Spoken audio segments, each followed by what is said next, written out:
전 세계에서 가장 지루한 문서가 뭔지 아십니까? 바로 미국 증권거래위원회, 그러니까 SEC에 제출하는 상장 신고서입니다. 회사가 주식시장에 데뷔하려면 반드시 이 서류를 내야 하는데요. 변호사들이 다른 변호사들을 위해서 쓰는 단 한 줄도 재미있어서는 안 되는 인류 역사상 가장 건조한 문서입니다.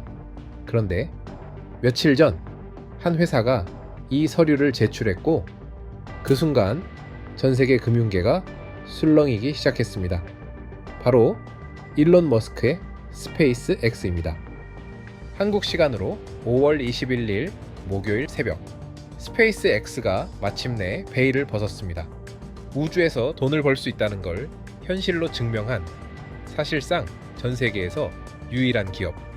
그동안 자기 속살을 한 번도 공개한 적 없던 이 회사가 처음으로 재무 구조를 낱낱이 드러내기 시작한 겁니다.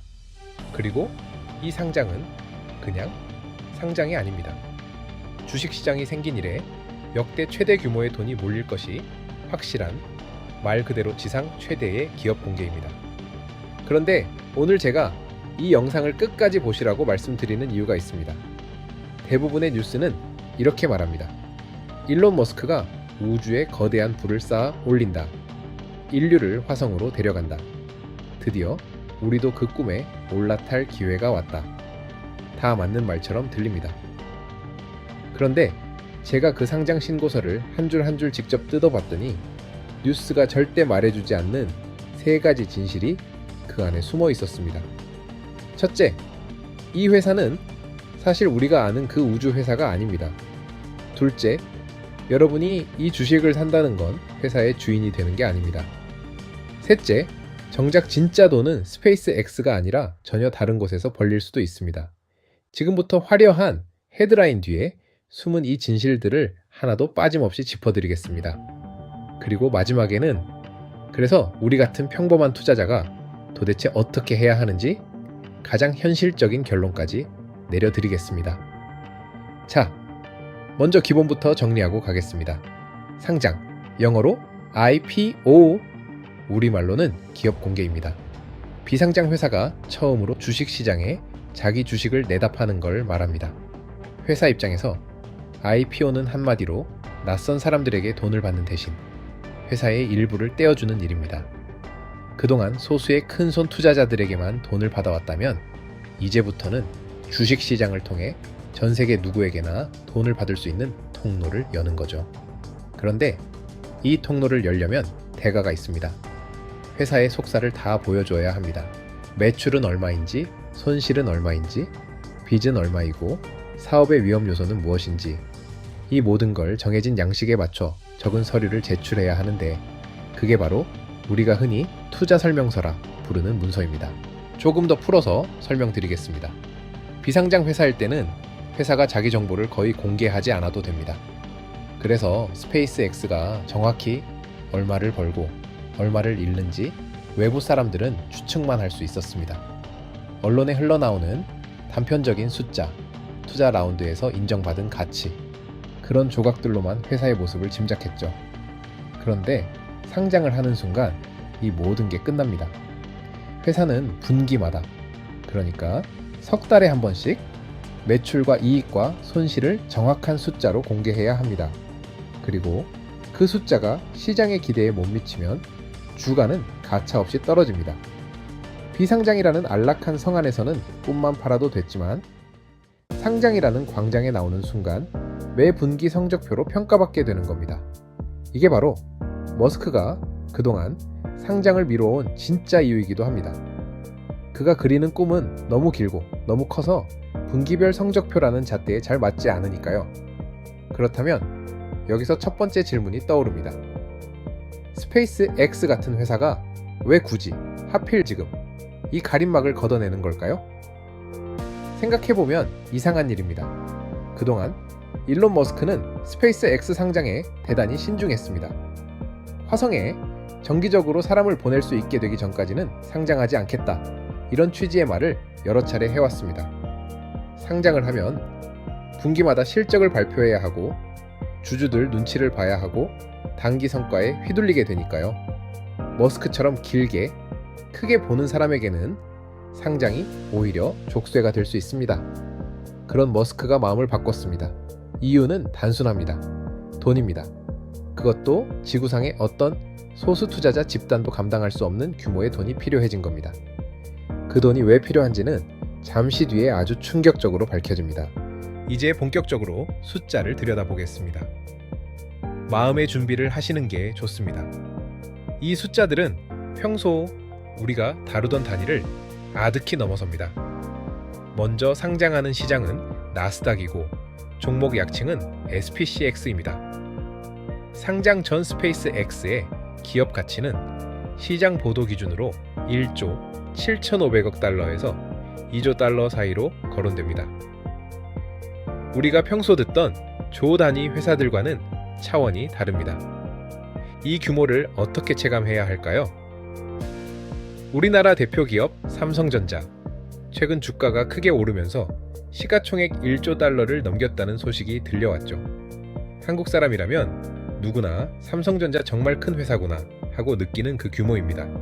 그런데 스페이스 X는 아직 상장도 하기 전에 그 삼성전자의 거의 2배에 달하는 가치를 인정받고 있습니다.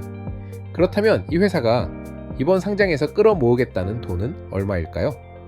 공모를 통해 조달하려는 자금 규모 약 750억 달러, 우리 돈으로 100조 원이 훌쩍 넘습니다. 이게 얼마나 큰 규모인지 역사적인 기록과 비교해 보겠습니다. 2019년 사우디아라비아의 국영 석유 회사 아람코가 상장했습니다. 그때 끌어모은 돈이 약 294억 달러, 당시 인류 역사상 최대 규모의 IPO였습니다. 그런데 스페이스 X가 이번에 노리는 750억 달러는 그 아람코 기록의 2배가 훌쩍 넘습니다. 생각해 보십시오. 하늘에서 돈이 비처럼 쏟아지지 않는 한 이만한 돈은 어딘가 다른 곳에 있던 자금이 이쪽으로 옮겨와야 만들어집니다. 전 세계 투자자들의 주머니에서, 다른 주식에서, 다른 자산에서 마치 거대한 진공청소기처럼 돈을 빨아들이면서 탄생할 수밖에 없는 규모입니다. 바로 이게 일론 머스크가 전 세계의 돈을 빨아들이는 방법입니다. 이 750억 달러라는 숫자를 조금 더 실감나게 풀어보겠습니다. 우리나라 1년 국방 예산이 대략 60조 원 안팎입니다. 그러니까 스페이스 X가 이번 단 한 번의 상장으로 끌어모으려는 돈이 대한민국이 1년 동안 나라를 지키는 데 쓰는 예산의 2배에 가깝다는 얘기입니다. 한 회사가 한 번의 이벤트로 그만한 돈을 빨아들이겠다는 겁니다. 이 돈이 그냥 새로 생겨나는 게 아니라는 점이 핵심입니다. 누군가는 가지고 있던 다른 주식을 팔아야 하고, 누군가는 예치해둔 현금을 빼야 하고, 누군가는 다른 투자 기회를 포기해야 이 돈이 만들어집니다.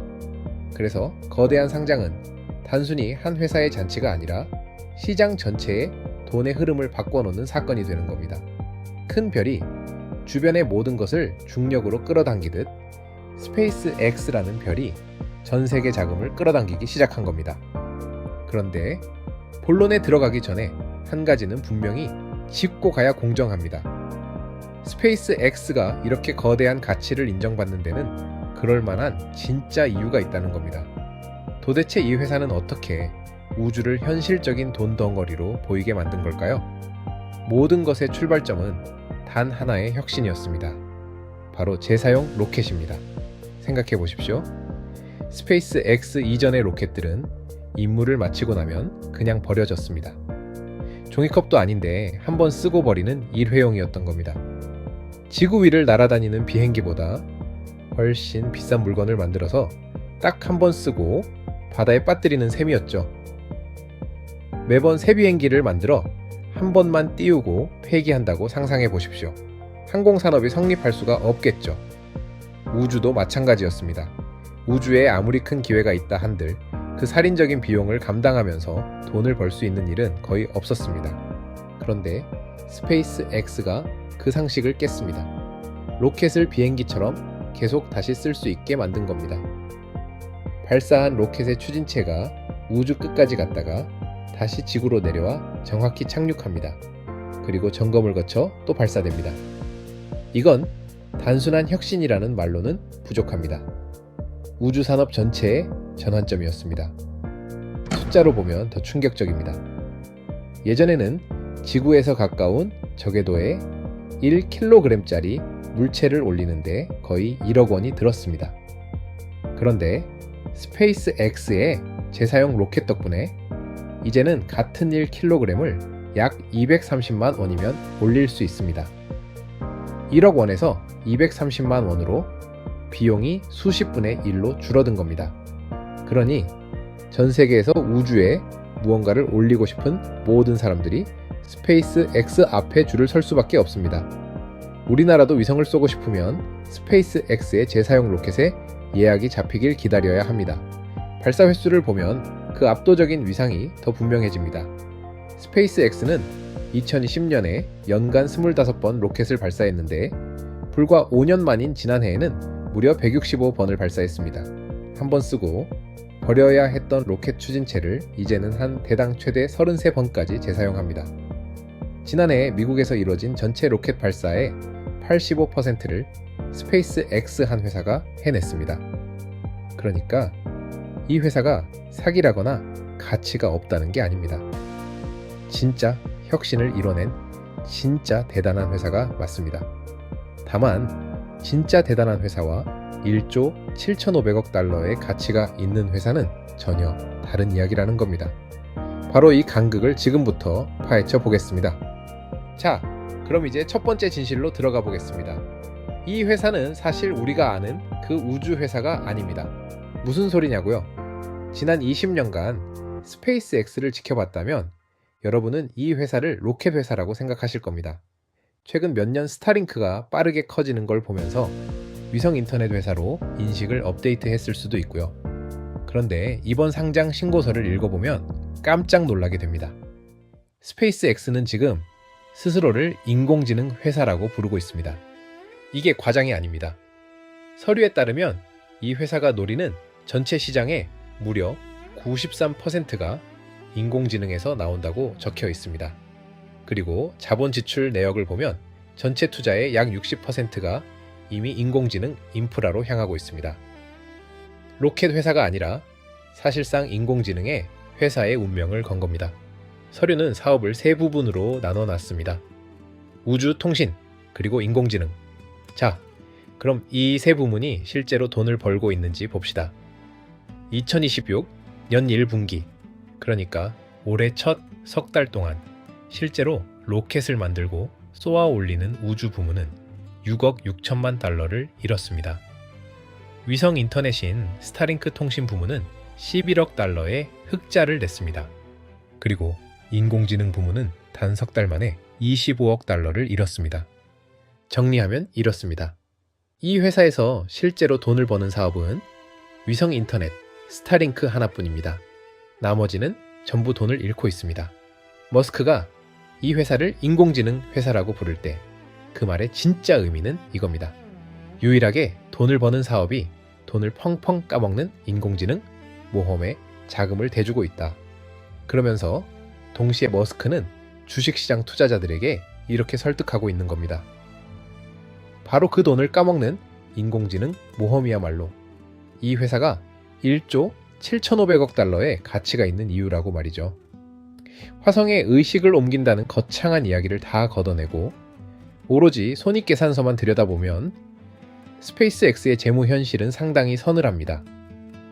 숫자를 더 자세히 보겠습니다. 2025년 한 해 동안 스페이스 X가 벌어들인 매출은 약 187억 달러입니다. 187억 달러, 큰 돈이죠. 그런데 회사가 요구하는 기업 가치가 1조 7,500억 달러입니다. 다시 말해 투자자들에게 매출의 거의 100배에 달하는 가치로 회사를 사달라고 요구하는 겁니다. 이걸 다르게 설명해 드리겠습니다.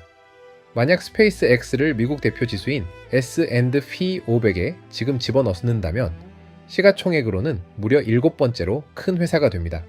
그런데 실제 매출 순위로 따지면 200위 안에도 들지 못합니다. 매출 규모로 보면 콘플레이크 만드는 시리얼 회사 켈로그 근처까지 내려갑니다. 그런데 켈로그와 다른 점이 하나 있습니다. 켈로그는 적어도 흑자를 냅니다. 스페이스 X는 적자입니다. 우주 탐사가 아침 시리얼 장사보다 어려운 사업인 모양입니다. 매출의 거의 100배라는 게 얼마나 비정상적인 숫자인지 감을 잡아보겠습니다. 보통 우리가 안정적이라고 부르는 대기업들은 매출의 한두 배, 많아야 서너 배 수준에서 거래됩니다. 빠르게 성장하는 기술 기업이라도 매출의 10배, 20배 정도면 상당히 비싸다는 평가를 받습니다. 그런데 스페이스X는 매출의 100배입니다. 이건 지금 이 회사가 벌고 있는 돈을 보고 매기는 가격이 아닙니다. 앞으로 10년, 20년 뒤에 이 회사가 벌어들일 거라고 기대하는 어마어마한 미래의 돈을 지금 미리 끌어다가 가격에 다 반영해 놓은 겁니다. 한 유명한 경제신문은 이렇게 표현했습니다. 시장이 이렇게 투기적인 주식을 이렇게 거대한 규모로 가격 매겨야 했던 적은 한 번도 없었다고요. 다시 말해, 인류는 지금까지 이 정도로 꿈에 가까운 회사를 이 정도로 큰 규모로 평가해 본 경험 자체가 없다는 겁니다. 우리는 지금 전례 없는 실험을 실시간으로 지켜보고 있는 셈입니다. 지난해 스페이스X가 기록한 순손실은 약 49억 달러입니다. 그런데 이 숫자가 더 충격적인 이유가 있습니다. 같은 해 스타링크 하나가 44억 달러의 영업이익을 냈거든요. 무슨 뜻이냐? 스타링크가 그렇게 많은 돈을 벌어다 줬는데도 나머지 사업이 한 해에만 90억 달러가 넘는 돈을 통째로 집어삼켰다는 얘기입니다. 더 무서운 건 누적 적자입니다. 스페이스X는 창사 이래 지금까지 370억 달러가 넘는 손실을 쌓아왔습니다. 이건 역사상 상장한 그 어떤 회사보다도 큰 누적 적자입니다. 그리고 이 돈을 태우는 속도가 느려질 기미가 전혀 보이지 않습니다. 지난해 자본 지출은 207억 달러에 달했는데 2023년에 5배입니다. 스타링크 확장, 스타쉽 개발, 그리고 인공지능 인프라의 돈을 쏟아부으면서 이렇게 불어난 겁니다. 이 모든 걸 감당하기 위해 회사는 290억 달러의 빚을 지고 있습니다. 그 중에는 올해 3월에 빌린 200억 달러짜리 단기 대출도 포함되어 있습니다. 불과 몇 주 전에 빌린 돈이죠. 그래서 이런 무서운 가능성이 생깁니다. 투자자들이 이번 상장에서 750억 달러를 건넬 때 그 돈의 상당 부분이 화성 식민지나 궤도 데이터 센터로 가는 게 아니라 몇 주 전에 스페이스X에 돈을 빌려준 은행들에게 곧장 되돌아갈 수도 있다는 겁니다. 새 투자자의 돈으로 기존의 빚을 갚는 구조, 익숙하지 않으신가요? 물론 공정하게 말하자면 회사는 성장하고 있습니다. 매출이 연간 33%에서 43%씩 늘고 있는데 이건 정말 인상적인 성장입니다. 하지만 그 성장은 전부 스타링크에서 나오는 것이지 인공지능에서 나오는 게 아닙니다. 게다가 그 성장에도 함정이 있습니다. 스타링크의 가입자 한 명당 매출은 2013년 이후 약 18%나 떨어졌습니다. 상장을 앞두고 가입자 숫자를 부풀리려고 공격적으로 가격을 깎고 있기 때문입니다. 상장 신고서에는 그야말로 공상과학 소설 같은 미래 사업들이 줄줄이 적혀 있습니다. 지구를 비행기가 아니라 로켓으로 돌아다니는 장거리 운송, 궤도, 그러니까 우주 공간에서의 제조업, 달과 화성으로 사람과 화물을 실어 나르는 운송, 달과 화성에서의 에너지 생산, 그리고 소행성 채굴까지. 지구에서 자원을 캐는 대신 소행성을 쫓아가서 거기 쓸만한 광물이 있길 바라며 캐겠다는 겁니다. 인공지능이라는 단어는 이 문서에 200번 넘게 등장합니다. 의식이라는 단어는 10번 나옵니다. 그 중에서도 가장 인상적인 문장은 인류가 공룡과 같은 운명을 맞이하길 원하지 않는다는 경고입니다. 투자 위험 안내란에 이런 문장이 적혀 있는 겁니다. 한 가지 더 흥미로운 건 이미 8년 전에 스페이스X 사장이 무대에 올라서 10년 안에 뉴욕에서 상하이까지 30분 만에 가는 로켓 여행이 가능해질 거라고 약속했다는 사실입니다. 그 10년이 이제 2년도 안 남았는데 승객을 태우는 상업용 통근 로켓의 흔적은 어디에도 없습니다. 자, 그럼 이 회사 가치의 93%를 차지한다는 그 인공지능, 실체가 뭘까요? 머스크의 인공지능 제품 이름은 그록입니다. 그록의 인공지능 시장 점유율은 약 3.4%에 불과합니다. 서류 스스로도 인정합니다. 기업용 인공지능 시장은 오픈 AI, 엔트로픽, 그리고 구글이 장악하고 있다고요? 더 놀라운 사실이 있습니다. 보도에 따르면 스페이스 X 자기 회사 엔지니어들조차 기술 작업에 그록을 잘 쓰지 않는다고 합니다. 경쟁 제품보다 성능이 떨어지기 때문입니다. 머스크 본인도 지난달에 인공지능 코드를 처음부터 다시 짜야 한다고 말했습니다. 그록이 코딩에 약하다는 약점을 해결하기 위해 머스크가 내놓은 해법은 무엇이었을까요? 정작 자기 엔지니어들이 실제로 쓰고 있던 경쟁사의 코딩 도구를 통째로 사버리려고 한 겁니다. 그것도 600억 달러를 들여서요. 회사 가치의 93%를 차지한다는 인공지능 사업의 간판 제품을 정작 자기 직원들은 쓰지 않고, 그래서 경쟁사를 600억 달러에 사서 그 문제를 해결하려 한다. 이게 지금 벌어지고 있는 일입니다. 비유하자면 세계 최고의 식당이라고 대대적으로 광고하면서 정작 그 식당 요리사들은 옆 가게에서 밥을 사 먹고, 그래서 차라리 옆 가게를 통째로 사버리려는 격입니다. 식당의 진짜 가치가 음식에 있다면 이건 상당히 이상한 그림이죠. 게다가 스페이스 X의 당위 인공지능 매출 이야기는 상당 부분 한 가지 계약에 기대고 있습니다. 경쟁사인 엔트로픽에 연간 150억 달러어치 컴퓨팅 능력을 빌려주는 계약입니다. 여기서 아이러니가 터집니다. 스페이스 X가 진짜로 인공지능 강자가 되려면 그 컴퓨팅 능력을 자기 모델 개발에 써야 합니다. 그런데 그걸 경쟁사에 빌려주고 있는 겁니다. 자동차 회사 폭스바겐이 자기 공장을 전부 남에게 빌려준다면 그걸 자동차 회사라고 부를 수 있을까요? 더 심각한 문제는 이 연간 150억 달러짜리 계약이 단기 예상 매출의 약 40%를 차지하는 이 핵심 계약이 엔트로픽이 90일 전에만 통보하면 언제든 해지할 수 있다는 점입니다. 스페이스X의 현재 인공지능 사업 모델은 한 분기 만에 사라질 수도 있는 조건으로 경쟁사에 그래픽카드를 빌려주는 것, 그게 전부인 셈입니다. 여기서 잠깐 스타링크가 도대체 어떤 사업이길래 혼자서 그렇게 돈을 버는지 짚고 넘어가겠습니다. 스타링크는 지구에 아주 가까운 저궤도에 촘촘히 깔아놓은 위성들입니다. 이 위성들 덕분에 전 세계 어디서든 광케이블이 깔리지 않은 사막 한가운데서도 망망대해 위 원양어선에서도 하늘을 나는 비행기 안에서도 무선으로 인터넷에 접속할 수 있습니다. 그 규모가 얼마나 어마어마하냐면 지금 지구는 1만 개가 넘는 일론 머스크의 통신 위성들에 둘러싸여 있습니다. 머리 위를 머스크의 위성들이 끊임없이 돌고 있는 셈입니다. 전쟁 중인 어떤 나라의 군사작전은 스타링크에 대한 의존도가 매우 높다고 알려져 있고, 어떤 나라 정부가 인터넷 접속을 차단해도 국민들이 스타링크 덕분에 인터넷을 계속 쓰고 있다는 이야기도 들립니다. 한 기업의 위성망이 국가의 통신 통제력마저 무력화할 수 있다는 뜻입니다. 가정용 안테나 키트만 있으면 어떤 오지에서도 끊기지 않는 인터넷을 쓸 수 있고, 올해 가입자가 1,800만 명을 넘어설 것으로 추산됩니다. 바로 이 스타링크가 적자투성이인 이 회사를 그나마 떠받치는 유일한 기둥인 겁니다. 그런데 머스크에게는 이 거대한 스타링크조차도 그저 시작점일 뿐입니다. 그가 그리는 진짜 그림은 우주에 인공지능 데이터 센터를 짓는 것입니다. 왜 하필 우주냐? 머스크의 계산은 이렇습니다. 지금 전 세계 빅테크들은 인공지능을 미친 속도로 개발하고 있는데 이걸 하려면 어마어마한 전력과 데이터 센터가 필요합니다. 문제는 지구에서는 이게 점점 한계에 부딪힌다는 겁니다. 전력을 무한정 늘릴 수도 없고 데이터 센터를 짓겠다고 해도 허가가 잘 안 나옵니다. 그런데 우주라면 전력은 태양광으로 바로 해결되고, 지구에서 골칫거리였던 서버 냉각 문제도 차가운 우주 공간에서는 더 쉬워진다는 게 머스크의 논리입니다.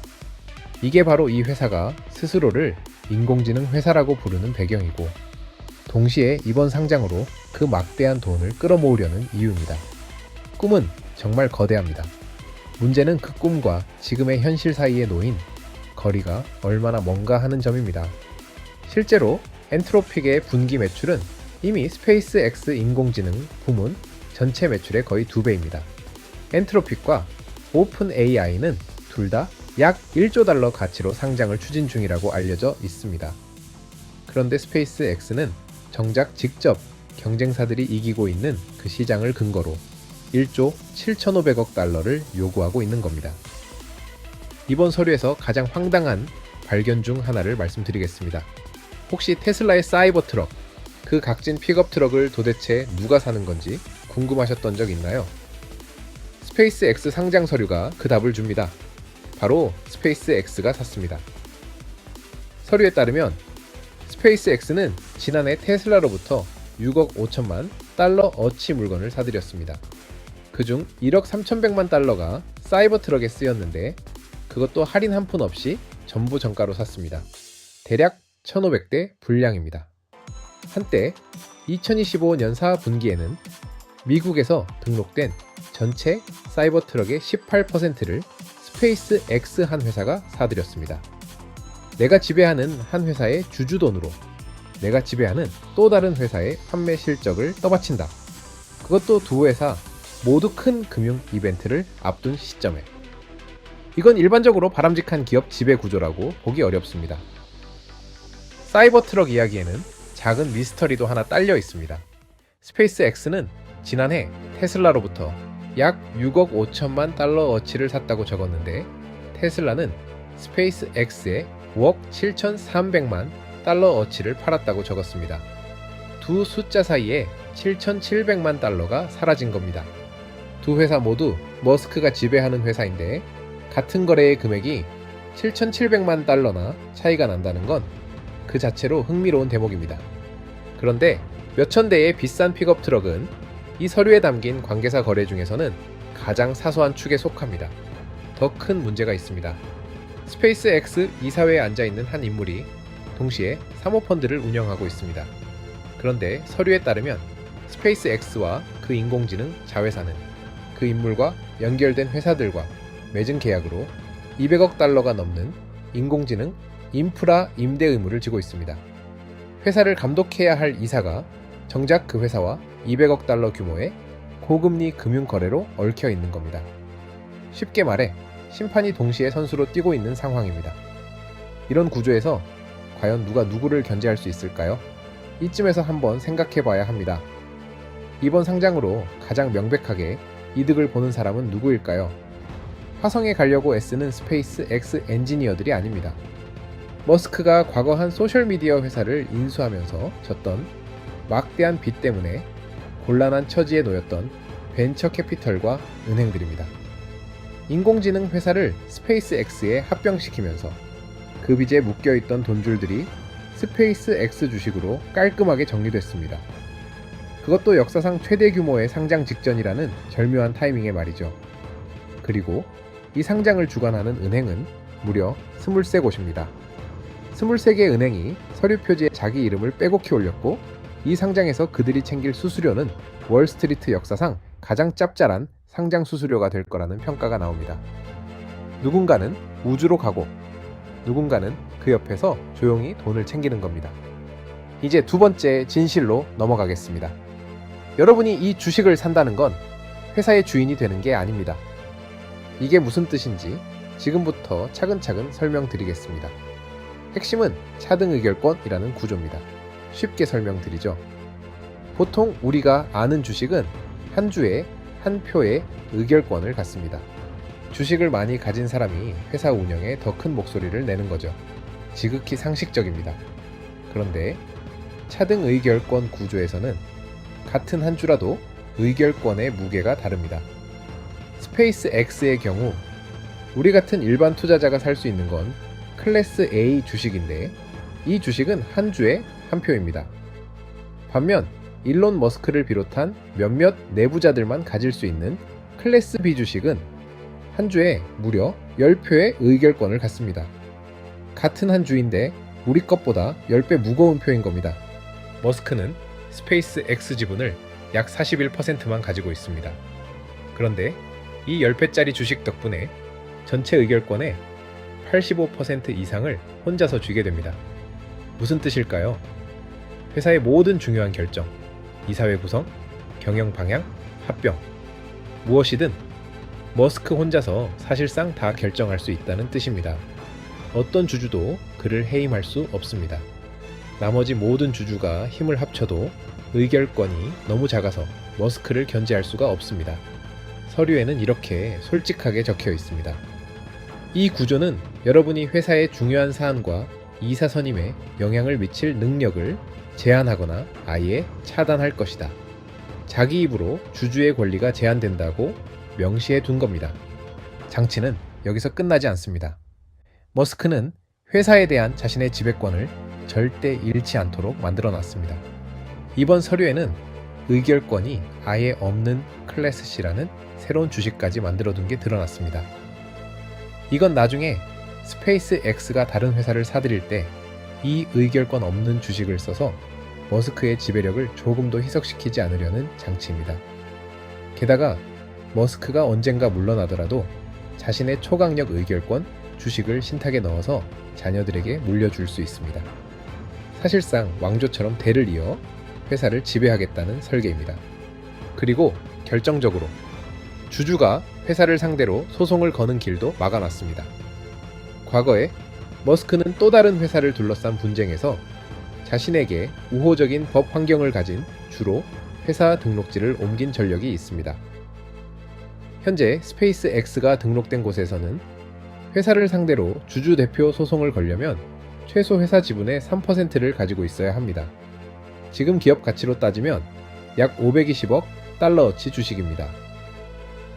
평범한 투자자가 520억 달러어치 주식을 들고 소송을 건다는 건 사실상 불가능한 이야기죠.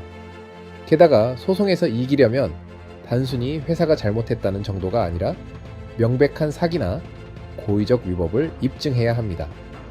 그리고 그걸 입증할 수 있는 내부 이메일이나 문자 메시지는 이제 주주의 자료 요청 대상에서 법적으로 제외되어 있습니다. 한법학 교수는 이걸 이렇게 요약했습니다. 스페이스 X의 일반 주주들에게는 의미 있는 표도 없고 정상적인 시장 메커니즘을 통해 공정한 가격에 팔 능력도 없으며 회사의 잘못에 대해 소송할 능력도 없다. 표도 없고 매도도 없고 소송도 없다는 겁니다. 여기에 한 가지 무서운 장치가 더 있습니다. 머스크가 나스닥을 설득해서 지수 편입 방식 자체를 바꿨다는 사실입니다. 그 결과 스페이스 X는 나스닥 100 지수에 초고속으로 편입될 예정입니다. 이게 왜 큰 문제냐? 나스닥 100 지수는 6천억 달러가 넘는 패시브 투자 자금이 그대로 따라가는 지수입니다. 스페이스 X가 이 지수에 빠르게 편입되면 수많은 연기금과 패시브 펀드들이 거의 자동으로 이 주식을 사야만 하게 됩니다. 그것도 제대로 된 가격 검증이 이뤄지기도 전에 말이죠. 결국 전 세계 평범한 사람들의 연금이 의결권도 없고 소송도 못하고 돈을 펑펑 태우는 회사의 주식을 본인 의사와 상관없이 떠안게 되는 구조입니다. 마지막으로 머스크의 보상 패키지를 보겠습니다. 머스크는 10억 주에 달하는 성과 연동 제한 주식을 받게 되는데 이 주식은 스페이스 X가 화성에 연구 인류 식민지를 건설하고 시가총액 7조 5천억 달러를 달성해야만 받을 수 있습니다. 그런데 스페이스 X 스스로 서류에서 이 목표 달성이 가능성이 낮다고 명시했습니다. 왜 자기 입으로 안 될 것 같다고 적었을까요? 회계 장난이기 때문입니다. 만약 머스크가 이 주식을 받을 가능성이 높다고 인정하면 회사는 그 주식의 가치 전부 잠재적으로 수천억 달러를 지금 당장 비용으로 처리해야 합니다. 그래서 가능성이 낮다고 분류해서 비용을 0으로 잡아놓은 겁니다. 그런데 진짜 함정은 따로 있습니다. 머스크는 사실 그 어려운 목표들을 달성할 필요조차 없습니다. 그는 지금 당장 이 주식의 의결권을 행사할 수 있고 지금 당장 배당을 받을 수 있고 자신이 완전히 지배하는 이사회의 승인을 받아 그 주식을 담보로 돈을 빌려서 세금 한 푼 안 내고 현금을 손에 쥘 수 있습니다. 회사가 아마 영원히 짓지 못할 거라고 인정한 화성 식민지를 근거로 그 모든 혜택을 지금 당장 누리는 겁니다. 그리고 이 서류에서 가장 놀라운 문장이 하나 있습니다. 스페이스 X는 머스크와 일부 이사들에게 제시될 수 있는 특정 사업 기회들에 대한 권리를 포기했다. 그리고 그런 사람들은 그 기회를 회사에 가져올 의무가 없을 수도 있다. 이게 무슨 뜻일까요? 일론 머스크가 내일 당장 다음 빅테크 트렌드가 무엇이든 그걸 스페이스 X 안에서 하는 대신 별도의 개인 회사를 차려서 추진하는 걸 아무것도 막지 못한다는 뜻입니다. 그가 과거에 테슬라를 인공지능 회사라고 부르고는 곧바로 별도의 인공지능 회사를 차렸던 걸 떠올리면 이건 결코 가벼운 위험이 아닙니다. 자, 그래서 결국 이 모든 1조 7,500억 달러짜리 이야기는 단 하나의 기술에 매달려 있습니다. 인공지능도, 위성 인터넷도, 화성 식민지도 아닙니다. 바로 스타쉽이라는 로켓 하나입니다. 인류가 만든 가장 큰 로켓이자 모든 것의 열쇠로 여겨지는 로켓입니다. 더 싼 발사 비용, 더 큰 스타링크 위성, 궤도 데이터 센터, 화성 도시, 그리고 정부 계약까지 전부 스타쉽이 성공해야 가능한 이야기입니다. 스타쉽이 없으면 이 1조 7,500억 달러짜리 이야기 전체가 무너집니다. 문제는 그 스타쉽이 아직 제대로 작동하지 않는다는 겁니다. 여전히 발사 도중에 폭발하는 단계를 벗어나지 못하고 있습니다. 지금까지 궤도에 실어 나른 화물이라고는 농담처럼 들리겠지만 바나나 하나가 전부입니다. 그런데 이 투자 논리 전체는 스타쉽이 미친 듯한 발사 횟수를 달성한다는 가정 위에 세워져 있습니다. 1년에 수백 번 발사하고 매번 200톤을 궤도에 올린다는 가정이죠. 차세대의 스타링크 위성은 기존 로켓에 싣기엔 너무 커서 반드시 스타쉽이 필요합니다. 궤도 데이터 센터 구상은 스타쉽으로 위성 100만 개를 쏘아 올려야 가능합니다. 화성 식민지는 스타쉽이 100만 명을 실어 나를만큼 안정적으로 작동해야 가능합니다. 만약 스타쉽이 약속을 지키지 못하면 발사 횟수가 약속의 절반에 그치거나 신뢰성이 더 낮거나 비용이 더 든다면 이 모든 가치 평가는 한순간에 무너집니다. 1조 7,500억 달러라는 숫자는 스타쉽이 광고한 그대로 일정대로 아무 기술적 차질 없이 작동한다는 전제 위에 서 있습니다. 그런데 역사를 돌이켜보면 로켓이 광고한 그대로 작동하는 경우는 거의 없었습니다. 정리하면 1조 7,500억 달러의 가치가 있다고 주장하는 회사가 아직 폭발하지 않고 착륙하는 법도 완전히 익히지 못한 로켓 하나에 모든 운명을 걸고 있는 겁니다. 그런데 여기서 또 하나 짚어야 할 게 있습니다. 상장 신고서는 회사가 투자자의 돈으로 무엇을 할 것인지를 반드시 밝히게 돼 있습니다. 이걸 자금 사용 계획이라고 합니다. 스페이스 X의 자금 사용 계획을 각 주까지 샅샅이 뒤져서 다 합쳐보면 충격적인 그림이 나옵니다.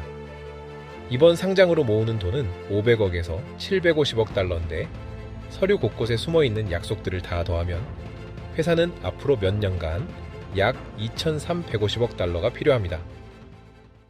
상장으로 모으는 돈의 3배에서 5배에 달하는 규모입니다. 무슨 뜻일까요?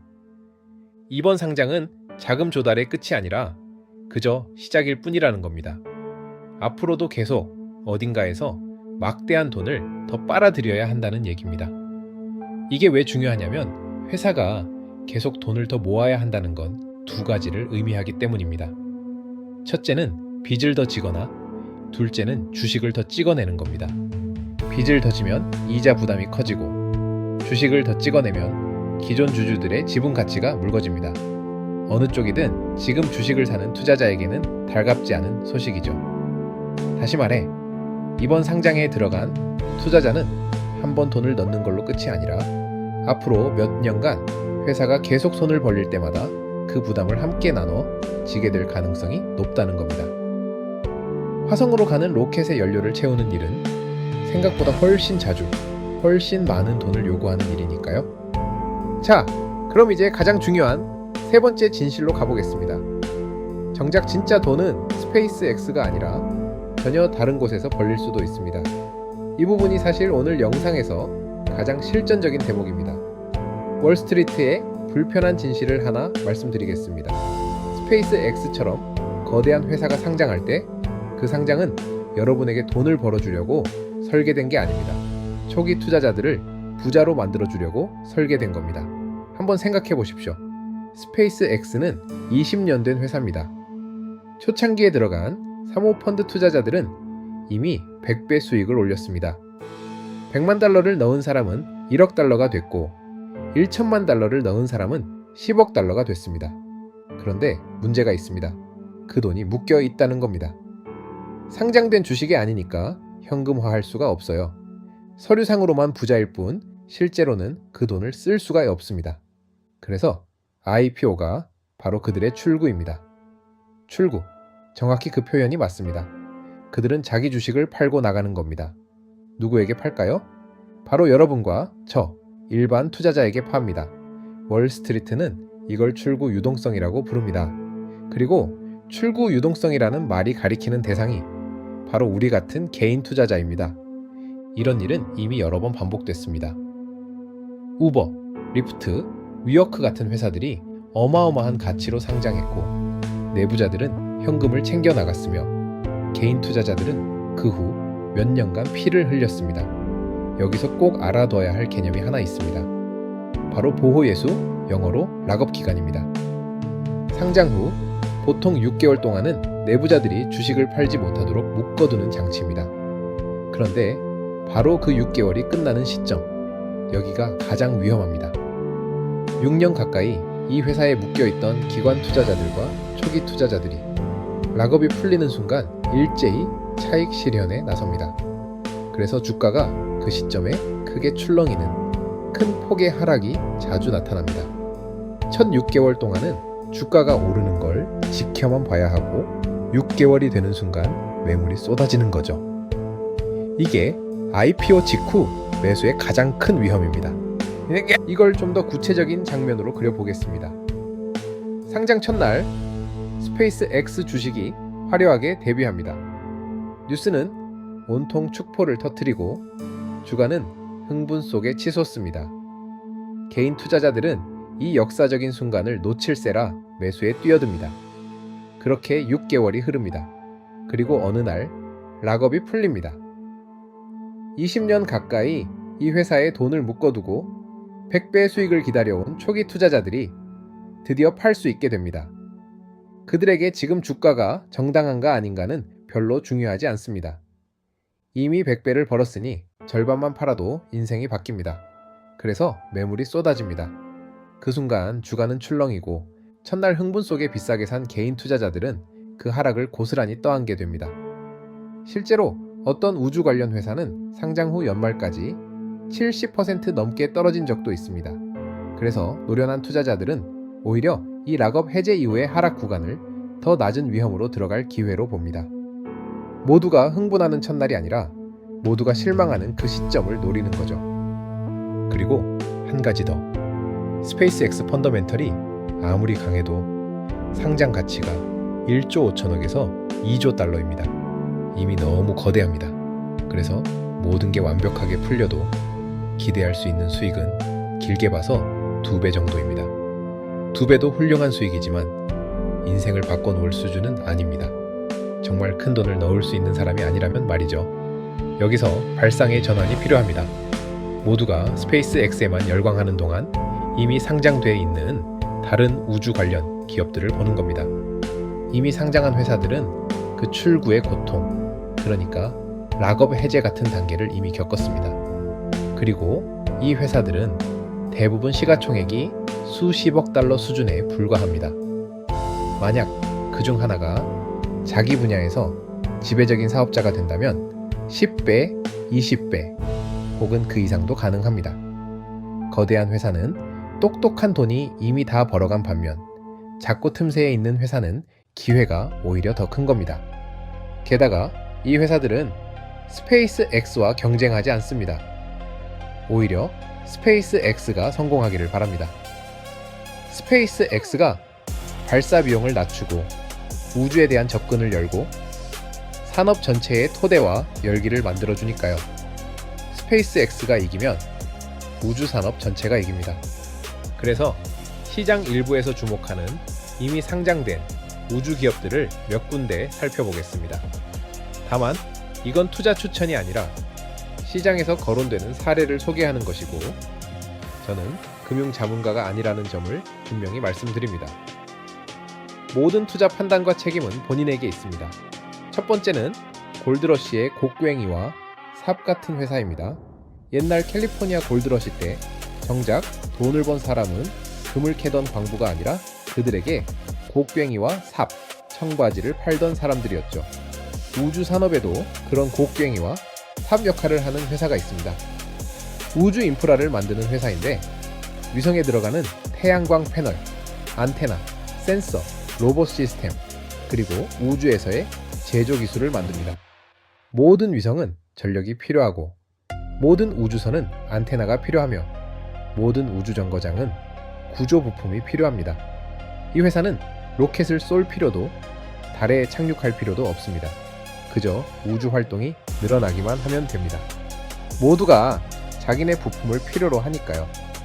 매출의 약 60%가 정부에서 나오는데 정부 매출은 보통 안정적이라는 점이 장점입니다. 두 번째는 국제우주정거장의 후계자를 만드는 회사입니다. 국제우주정거장은 1998년에 발사돼 25년 넘게 우주에 떠 있었습니다. 너무 오래됐죠. 그래서 2030년쯤 폐기될 예정입니다. 그런데 미국 항공우주국은 우주에 머무를 능력을 잃고 싶어 하지 않습니다. 그래서 민간 기업들이 정거장을 새로 짓길 바라고 실제로 상업용 우주정거장 계약을 발주했습니다. 이 회사는 그 유력한 후보 중 하나로 항공기 제조사와 손잡고 상업용 우주정거장을 짓고 있습니다. 동시에 미사일 방어, 극초음속 미사일 같은 국방 사업도 하는데 이 국방 매출 덕분에 현금이 꾸준히 들어와서 우주 사업의 적자를 버틸 수 있다는 게 강점입니다.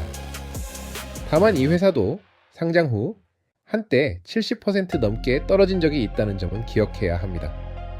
사람들이 락업 해제를 앞두고 미리 패닉에 빠져 파는 거죠.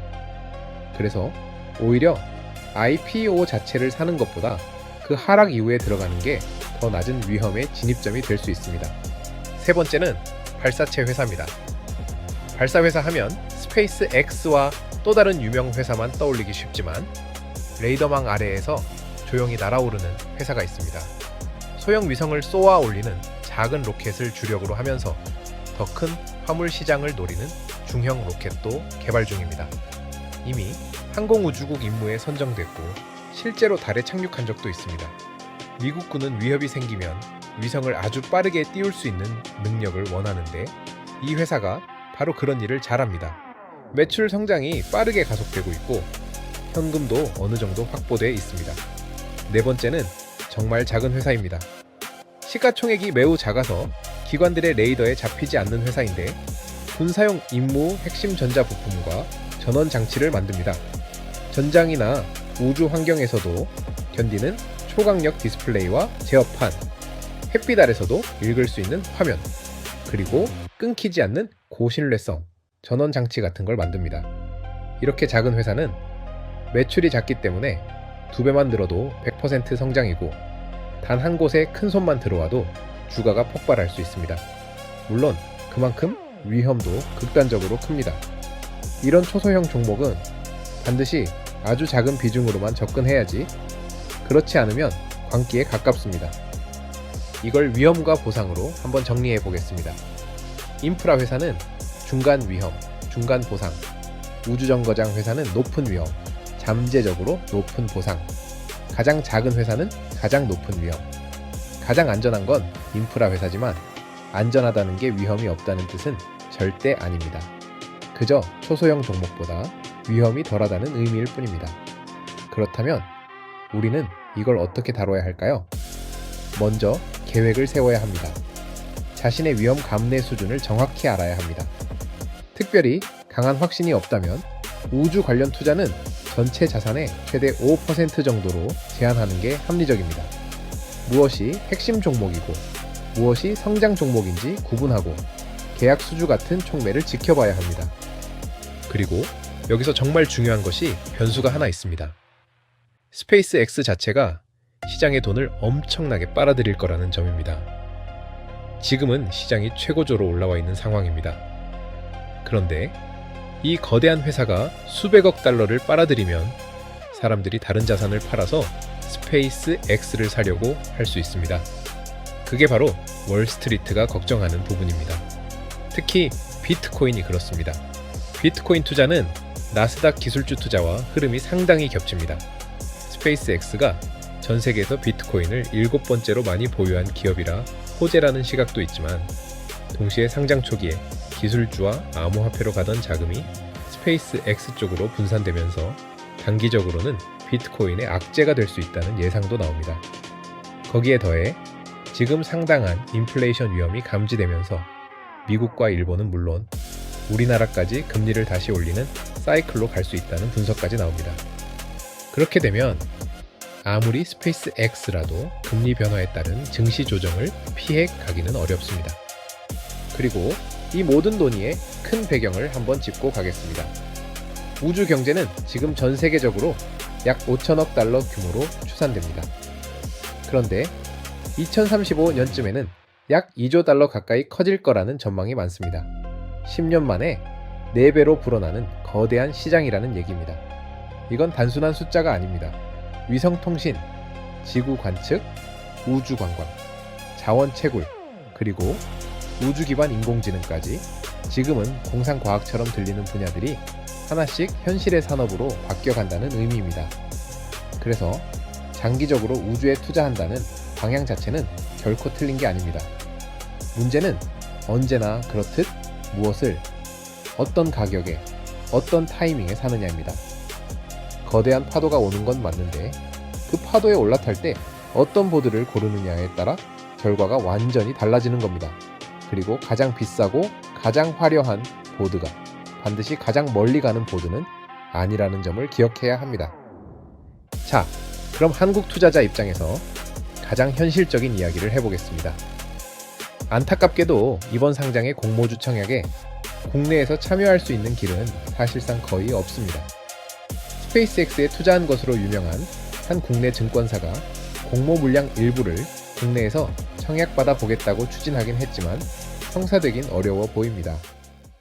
스페이스X 측은 다른 미국 상장과 달리 개인 투자자를 우대하겠다며 6월 중에 개인 투자자 1,500명을 따로 초청해 투자 설명회를 열겠다고 밝혔지만 실제 청약을 국내에서 하는 방법은 현실적으로 마땅치 않습니다. 그래서 결국 우리나라 투자자에게 남는 선택지는 2가지 정도입니다. 하나는 상장 직후 시장에서 직접 매수하는 것, 다른 하나는 스페이스X를 담을 상장 지수펀드를 통한 간접 투자입니다. 시장 참여자들의 조언은 대체로 이렇습니다. 직접 청약에 들어가지 못하더라도 상장 이후 주가 흐름과 스페이스X가 시장에 미치는 영향을 시간을 두고 지켜봐도 괜찮다는 겁니다. 장기적으로 매우 흥미로운 회사인 건 맞지만 지금 시장 전체가 너무 많이 올라와 있으니 첫날에 다 사기보다는 일부만 사두고 변동성이 커질 때 추가로 매수하는 분할 전략이 더 합리적일 수 있다는 거죠. 여기서 투자 심리에 대해 한 가지 꼭 짚고 싶은 게 있습니다. 우리는 머스크라는 이름이 주는 후광에 너무 쉽게 휩쓸립니다. 전기차에서 불가능을 가능으로 만들었고 로켓을 재사용하는 데 성공했으며 위성 인터넷으로 지구를 뒤덮었으니 이번에도 분명 해낼 거라고 믿고 싶어집니다. 이걸 행동경제학에서는 후광 효과라고 부릅니다. 한 분야에서 거둔 성공이 전혀 다른 분야의 성공까지 보장해 줄 거라고 착각하는 심리죠. 그런데 냉정하게 생각해 봐야 합니다. 로켓을 잘 만드는 것과 인공지능 시장에서 오픈 AI나 구글을 이기는 것은 완전히 다른 게임입니다. 재사용 로켓 기술이 아무리 뛰어나도 그게 그lok의 시장 점유율을 3.4%에서 30%로 끌어올려 주지는 않습니다. 투자는 영웅서사가 아니라 숫자로 하는 겁니다. 그리고 오늘 우리가 본 숫자들은 영웅서사와는 꽤 다른 이야기를 들려주고 있습니다. 또 하나, 비싼 가격에 사면 아무리 좋은 회사라도 나쁜 투자가 될 수 있다는 점을 기억해야 합니다. 좋은 회사와 좋은 주식은 다릅니다. 세상에서 가장 훌륭한 회사라도 그 가치가 이미 주가에 다 반영돼 있거나 오히려 과도하게 반영돼 있다면 거기서 더 오를 여지는 별로 없습니다. 매출의 100배라는 가격표는 앞으로 수십 년간 모든 게 완벽하게 풀려야만 정당화될 수 있는 가격입니다. 로켓이 단 한 번도 실패하지 않고 인공지능 사업이 갑자기 역전승을 거두고 화성 계획까지 순조롭게 진행돼야 비로소 맞는 가격이라는 뜻입니다. 그런데 그 모든 게 완벽하게 풀릴 확률은 얼마나 될까요?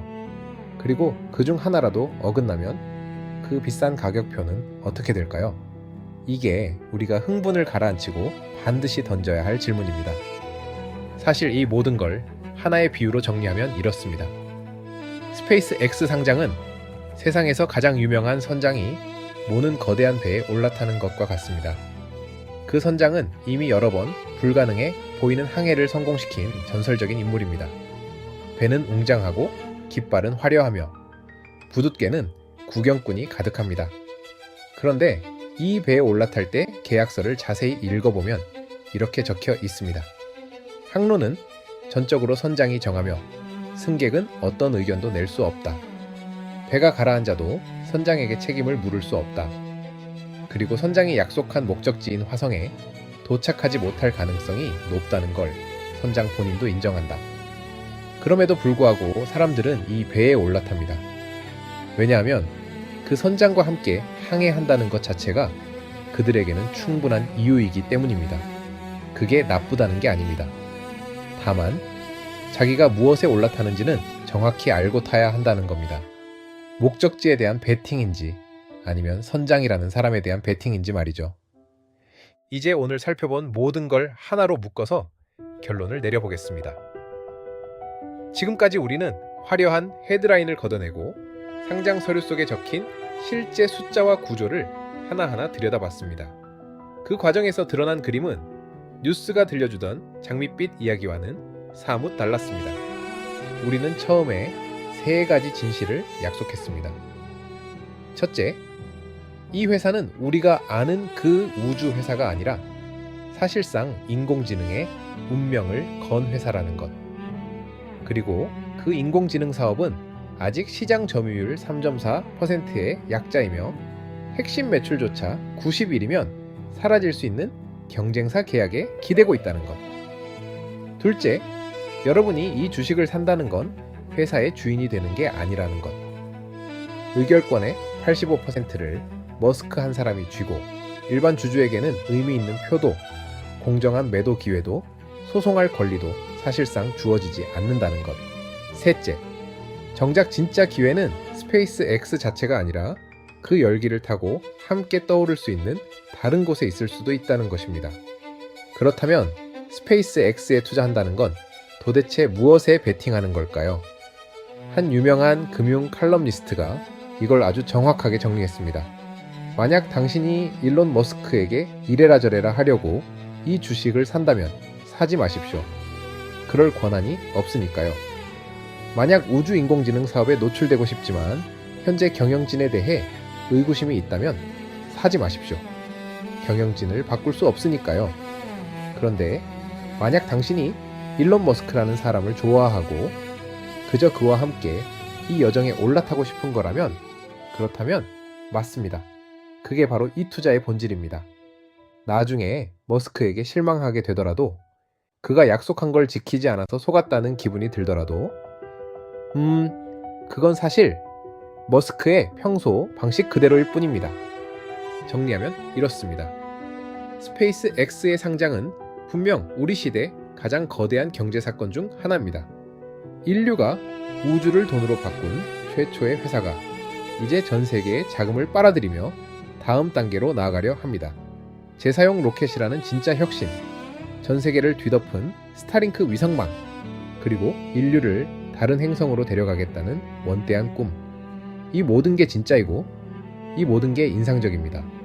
하지만 그 화려한 꿈의 이면에는 매출의 100배에 달하는 가치평가, 사실상 한 사람에게 모든 권한이 집중된 지배구조, 아직 폭발을 멈추지 못한 로켓에 걸린 1조 7,500억 달러, 그리고 이번 상장이 끝이 아니라 시작일 뿐이라는 2,350억 달러짜리 추가 자금 계획이 함께 놓여 있습니다. 머스크의 꿈에 베팅할 것인가, 아니면 거리를 두고 지켜볼 것인가? 그것도 아니면 그 열기를 타고 떠오를 다른 길을 찾을 것인가? 그 판단은 화려한 헤드라인이 아니라 오늘 함께 뜯어본 이 서류 속 깨알 같은 진실들에 기대어 차분하게 내리시기 바랍니다. 우주는 분명 다가올 10년 가장 거대한 부의 창출 현장이 될 겁니다. 하지만 그 우주에서 가장 먼저 빨려 들어가는 게 여러분의 돈이 되어서는 안 됩니다. 어디를 봐야 하는지, 그리고 어떻게 봐야 하는지를 아는 사람만이 이 거대한 기회의 진짜 수혜자가 될 수 있습니다. 다시 한번 강조드리지만 가장 화려한 별이 반드시 가장 밝게 빛나는 별은 아닙니다. 때로는 그 별 주변을 도는 아직 아무도 주목하지 않는 작은 위성에 진짜 기회가 숨어 있기도 합니다. 군중이 모두 한 방향을 바라볼 때 잠시 멈춰서서 반대편을 살피는 그 한 걸음의 여유가 결국 투자에서 가장 큰 차이를 만들어냅니다. 오늘 이 영상이 그 한 걸음의 여유를 드렸길 바랍니다. 끝까지 함께 해주셔서 감사합니다. 스페이스 X를 둘러싸고 앞으로도 꼭 짚어둬야 할 상황들, 꼭 알아둬야 할 계기들을 계속해서 면밀하게 짚어가 보도록 하겠습니다. 다음 영상에서 더 깊은 이야기로 또 만나 뵙겠습니다.